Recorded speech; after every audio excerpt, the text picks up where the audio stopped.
இந்திய இசைத்துறையின் முன்னணி இசையமைப்பாளரான ஜி.வி. பிரகாஷ் தனது 20 ஆண்டுக்கான பயணத்தின் முக்கிய தருணங்களை பகிர்ந்துள்ளார்.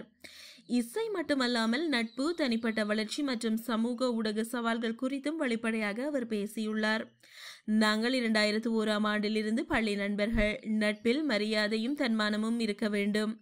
அவள் ஒரு மிகச்சிறந்த கலைஞர். எனது பாடல்களுக்கு அவளது குரல் தேவைப்பட்டால் அவள் பாடுவாள் என பழிவாங்குதல், விமர்சனம் போன்றவைகள் இயற்கையானவை என்று ஒப்புக்கொண்ட அவர், நான் என் வேலைகளை செய்வேன், பிறகு அமைதியாக இருப்பேன். விமர்சனங்கள் எல்லாம் முக்கியமல்ல, நான் என் வேலையை செய்தாலே போதுமென்றார். இசை மற்றும் திரைப்படங்களில் தனக்கென ஒரு அடையாளத்தை உருவாக்கிய அவர், நடிகர்களுக்கும் இசையமைப்பாளர்களுக்கும் வாழ்க்கை முறை மாறுபட்டது. நாம் தொடர்ந்து செயற்பட வேண்டும் என்று கூறினார். தனிப்பட்ட நேரங்களில் உடற்பயிற்சி, பழைய பாடல்கள் மற்றும் டிரைவுகளை விரும்பும் அவர், சுய அன்பு முக்கியமானது. சமூக ஊடகம் சில சமயங்களில் அழுத்தமாக இருக்குமானால் அதை பார்த்து கொள்ளும் அனுபவம் எனக்குள்ளது என்றார். இசையின் உண்மை அழகு என்பது அதை கேட்ட மனிதர்களுடன் உள்ள உணர்வு பிணைப்பில்தான் இருக்கிறது என்று கூறினார்.